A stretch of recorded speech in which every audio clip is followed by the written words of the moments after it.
Welcome to Life Point TV. I'm Pastor Del Phillips, and I'm glad that you've joined us for our Life Point broadcast, Your Path to Real Life.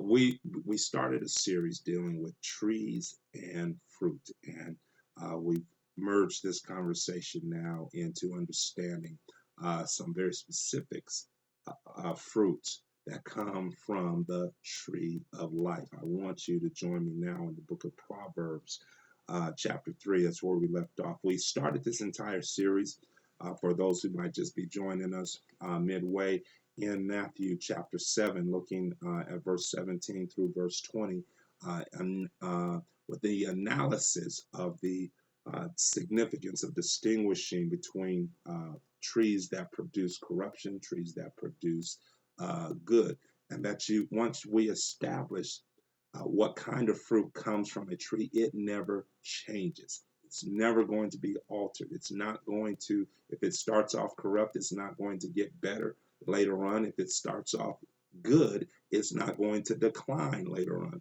So we need to understand, as Adam did, what tree we should feed from to produce life. And that's where we want to zero our attention here now in Proverbs chapter 3, verse 18. We shared with you that the entire book of Proverbs focuses largely on the importance of wisdom, and we won't get into the details right now because it's not a part of this study, but the word wisdom is very significant term that's used here in the book of Proverbs because it represents what I like to refer to as the manifold, manifold, manifold plan of God, which is a fancy way for saying the many folds in God's plan for our life.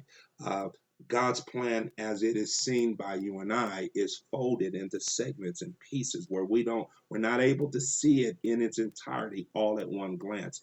God, of course, knows from beginning to end exactly what He has planned and purposed for us. But you and I, it is delivered to us in small portions, parts, and pieces, folded up, all a part of one contiguous plan. To you and I, it looks like it's, something over here and then something unrelated over there. And God is saying, no, those are many folds, many parts, if you will, of one continuous plan.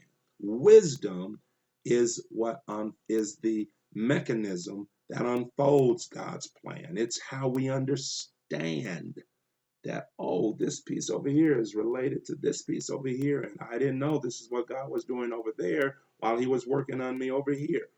The wisdom, it allows us to understand God's manifold plan for our life. So it says, in all of our getting, get an understanding. Wisdom allows us to get that understanding. Why is that important? Because Proverbs also encourages us, pushes us, literally demands us to chase after wisdom. Why wisdom? Wisdom is an important fruit of the tree of life.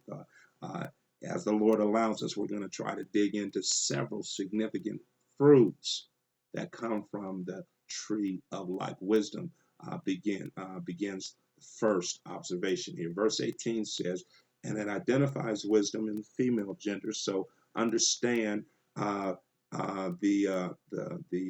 purpose here is to draw our attention, to attract us. Wisdom should be attractive to man. Wisdom should be seen as man's natural, watch this, man's natural companion.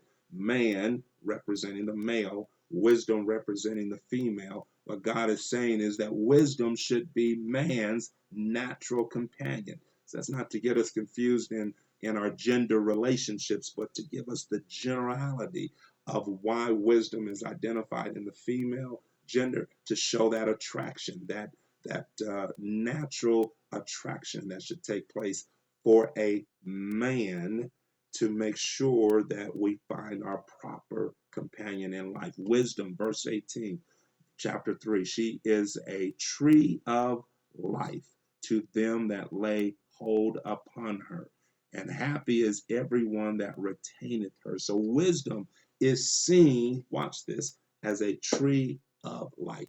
Wisdom is seen as fruit that gives us access to life. For how long? Forever. We've told you that once a tree has identified its fruit, that fruit does not change. Wisdom is a tree of life. What's important here is the instruction that follows to them that lay hold of her. Wisdom does not have any benefit for a person who does not lay hold of that fruit.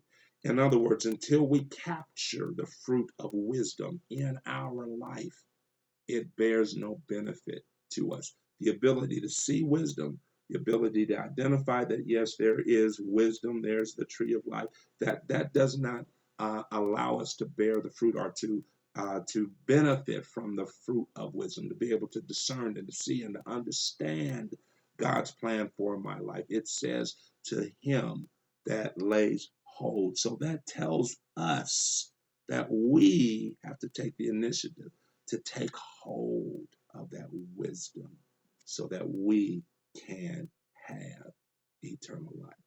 This is Pastor Dale Phillips encouraging you to stay on that path that leads to real